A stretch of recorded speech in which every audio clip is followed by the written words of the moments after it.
अस्सलाम वालेकुम students, welcome to city high school. I am Memoona Anwar, your science teacher. Students, हम chapter number 3 study कर रहे थे, रिप्रोडक्शन इन प्लांट्स। इसमें हम लोगों ने जो है इससे पहले पॉलिनेशन को डिस्कस किया कि पॉलिनेशन जो है वो किस तरह से होती है, और फिर उसके बाद हम लोगों ने एजेंट्स पढ़े कि पॉलिनेशन के एजेंट्स कौन कौन से हैं, पॉलिनेशन किन किन तरीक़ों से हो सकती है।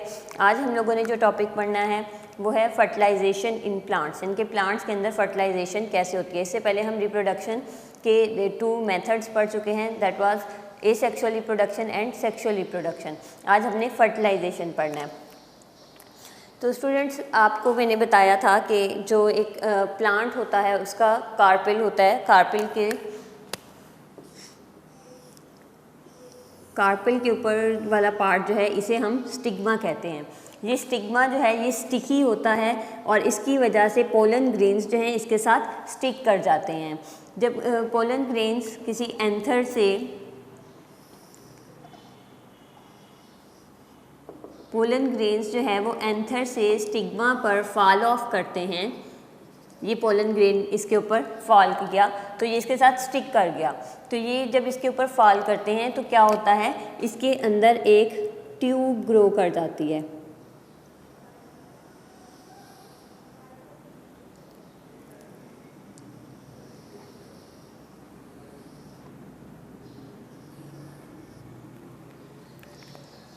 जब मैंने क्या बताया कि एंथर्स के अंदर से जो पोलन ग्रेन हैं वो स्टिग्मा पर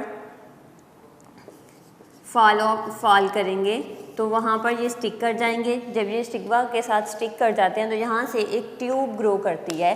ये ट्यूब जो है इसे हम कहेंगे पोलन ट्यूब। क्या कहेंगे इस ट्यूब को हम? Pollen tube. अब ये सपोज ये पोलन ग्रेन है, पोलन ग्रेन के अंदर 2 स्पर्म्स प्रेजेंट होते हैं। पोलन ग्रेन के अंदर 2 स्पर्म्स प्रेजेंट होते हैं। अब जब ये जो है स्टिग्मा के ऊपर फॉल ऑफ करता है तो क्या होता है, इसकी ट्यूब जो है वो पोलन ग्रेन के साथ एक इसकी ट्यूब ग्रो करना स्टार्ट कर देती है। ये पोलन ग्रेन जो है इस ट्यूब में मूव करना शुरू करेंगे। ये ट्यूब आहिस्ता आहिस्ता ग्रो करके ओव्यूल तक पहुंच जाती है और ये स्पर्म्स भी इसके साथ साथ मूव करते हुए ओव्यूल तक चले जाते हैं। ये जो पार्ट इसके अंदर ओवरी के अंदर होता है दैट इज़ ओव्यूल। ओवरी के अंदर ये मैंने कार्पेल बनाया है। कार्पेल के 3 पार्ट्स हम लोगों ने पढ़े थे, कौन कौन से? Stigma, style and ovary. सबसे फ्रंट पे जो ऊपर वाला पार्ट है दैट इज़ स्टिग्मा, उसके दरमियान में ये जो लॉन्ग सा पार्ट है that is narrowing in centre, this is style and the last one is ovary. Ovary के अंदर क्या होता है? ओव्यूल होता है। जब पोलन ग्रेन से पोलन ट्यूब ग्रो करती है तो ये जाकर ओव्यूल तक जाती है। इसके अंदर से स्पर्म्स मूव करते हुए ओव्यूल तक आते हैं। ये देखें, ये यहाँ से पोलन ट्यूब ग्रो की, इसके बाद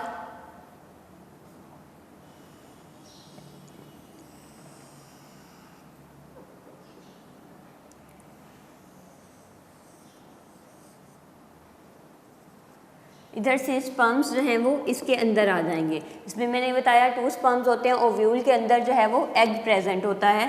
तो ओव्यूल के अंदर क्या प्रेजेंट होता है? Egg.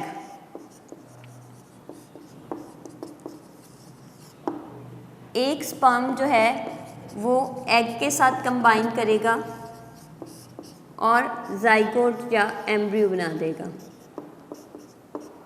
This zygote is embryo. और दूसरा स्पर्म, एक और ओव्यूल के अंदर और भी सेल्स प्रेजेंट होते हैं, अनदर सेल के साथ रिएक्ट करेगा और ये क्या बनाएगा? स्टोर ऑफ फूड, यानी कि उस फूड स्टोरेज बनाएगा। ये एक स्पर्म ने एग के साथ कंबाइन करके जाइगोट बनाया, एम्ब्रियो बनाया। स्पर्म दूसरे ने एक और सेल के साथ रिएक्ट करके क्या बनाया? स्टोर ऑफ फूड बनाया। तो इस तरह से, और ये एम्ब्रियो जो है ये फिर डेवलप हो जाता है सीड में।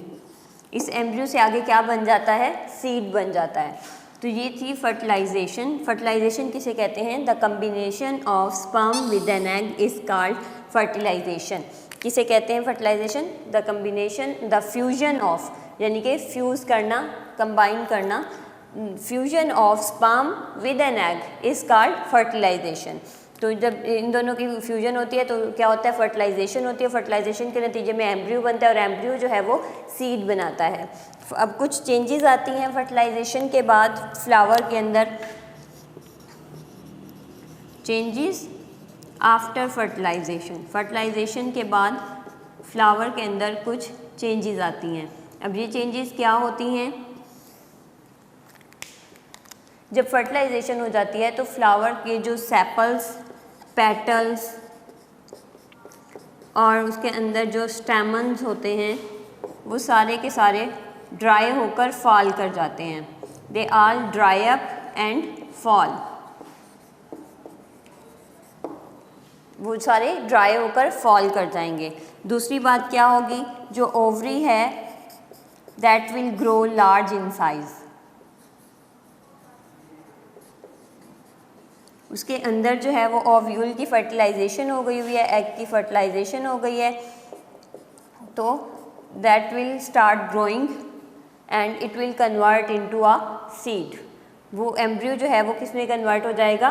सीड में कन्वर्ट हो जाएगा, और वो एम्ब्रियो जो है वो सीड में कन्वर्ट हो जाएगा, और ये जो ओवरी जो है ये लार्ज होती जाएगी और ये फ्रूट बना देगी। यानी कि जो फ्रूट हम खाते हैं दैट इज़ ओवरी। फ्रूट जो हम खाते हैं वो क्या होता है? ओवरी होता है। उसके अंदर जो सीड होता है वो जो है एग और स्पर्म के फ्यूजन की वजह से बना हुआ होता है।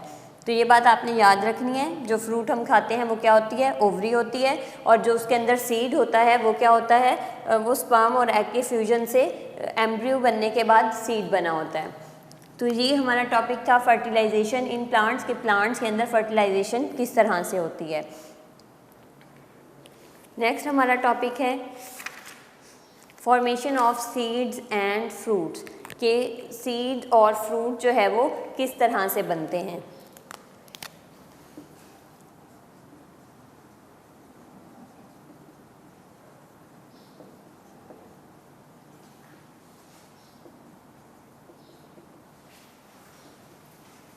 किसी भी फ्रूट को अगर हम देखें तो उसके अंदर जो है वो सीड प्रेजेंट होता है। फूड जो है वो जो फ्रूट है उस सीड को प्रोटेक्ट कर रहा होता है। उसके अंदर एक्चुअली में सीड के अंदर एम्ब्रियो होता है। अभी मैंने बताया था आपको कि एग और स्पर्म से जाइगोट बनता है, यानी कि एम्ब्रियो बनता है। ये एम्ब्रियो जो है ये सीड के अंदर प्रेजेंट होता है। वो सीड का काम क्या है? उसने उस एम्ब्रियो को प्रोटेक्ट करना है, क्योंकि जब हम सीड लगाते हैं तो उससे न्यू प्लांट बन जाता है। एक्चुअली उसके अंदर जो एम्ब्रियो होता है वो ग्रो करता है, उससे न्यू प्लांट बनता है। तो सीड का फंक्शन सिर्फ इतना है कि इसने उस एम्ब्रियो को प्रोटेक्ट करना है ताकि एम्ब्रियो जो है वो उसे कोई नुकसान ना हो और वो प्रोटेक्टेड रहे। तो सीड की जो है हम यहाँ पर सीड के पढ़ लेते हैं कि सीड होता किस तरह से है, इसकी कौन कौन सी लेयर होती हैं। सीड के अंदर 3 लेयर्स होती हैं। सीड के अंदर जो है 3 सीड के पार्ट्स हैं जिन्हें हम कहते हैं रेडिकल, प्लोम्यूल एंड कोटिलीडन्स। अब अभी हमने पहले बात की थी कि फर्टिलाइजेशन के बाद जो है ओव्यूल कन्वर्ट हो जाता है सीड में। ओव्यूल जो है वो किस में कन्वर्ट हो जाता है? सीड में। तो सीड जो है ये इसकी एक आउटर लेयर होती है that is called seed coat. जो सीड की आउटर लेयर होती है that is called seed coat. Seed की आउटर लेयर को हम क्या कहते हैं? सीड कोट कहते हैं। ये प्रोटेक्ट कर रहा होता है जो उसके अंदर एम्ब्रियो है उसको। Seed coat tough and hard होता है, टफ और हार्ड होता है ताकि ये अंदर वाले एम्ब्रियो को जो है वो अच्छे से प्रोटेक्ट कर सके। सीड का सबसे इम्पॉर्टेंट पार्ट उसका एम्ब्रियो है, उसी को ही इसने प्रोटेक्ट करना है। तो नेक्स्ट इसके 3 सीड के जो हैं वो 3 इसको पार्ट्स में आप कह सकते हैं डिवाइड किया गया है। Number 1 is radical. रेडिकल जो है ये ग्रो करके रूट बनाएगा। रेडिकल जो है ये क्या बनाता है? Roots of a plant. जैसे हम किसी सीड को ग्रो करते हैं उससे नया प्लांट बनता है ना। देखिए यहाँ पे मैं आपको इसकी एक छोटी सी डायग्राम दिखाती हूँ।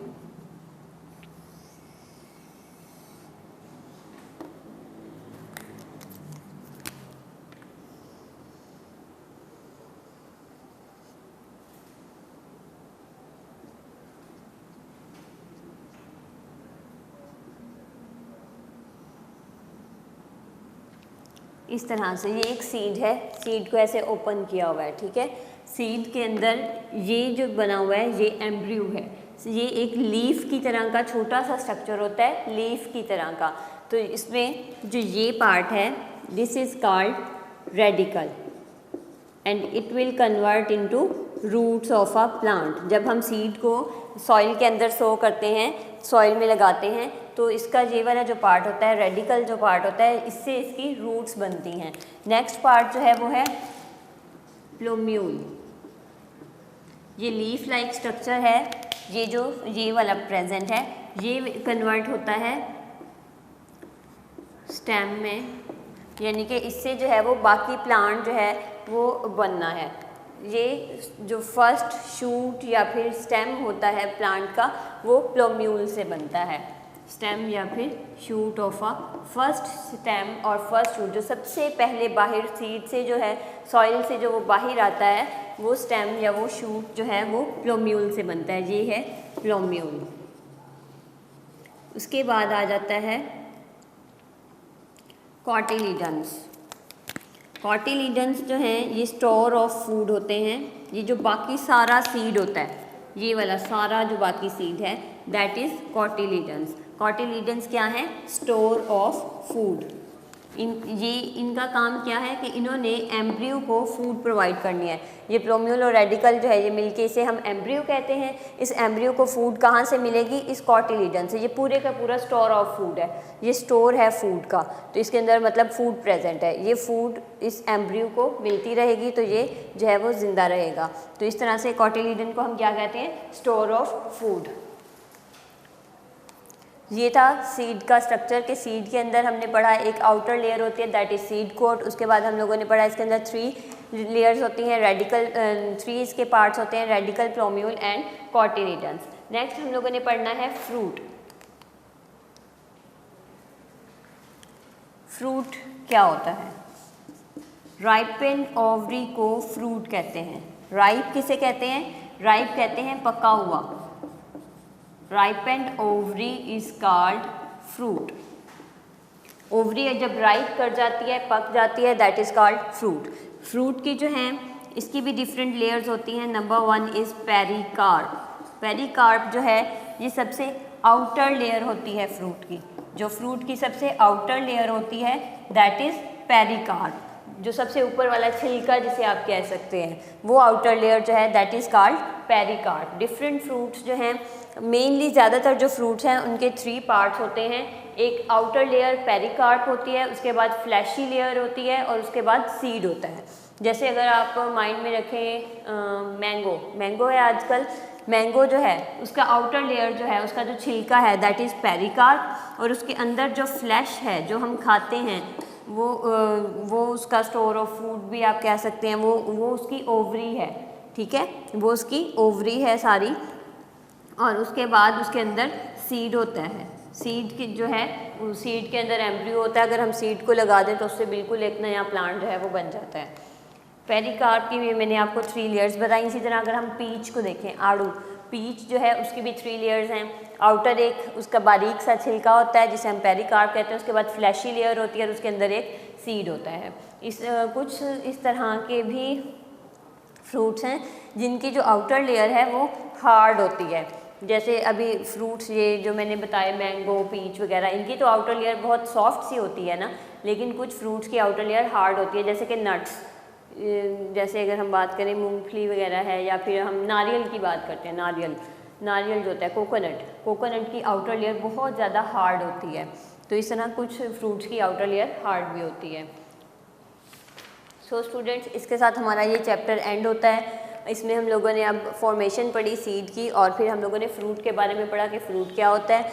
आई होप आपको समझ आ गया होगा। इंशाल्लाह फिर हाजिर होंगे नेक्स्ट लेक्चर में। अल्लाह हाफिज़ फ्रॉम सिटी हाई स्कूल।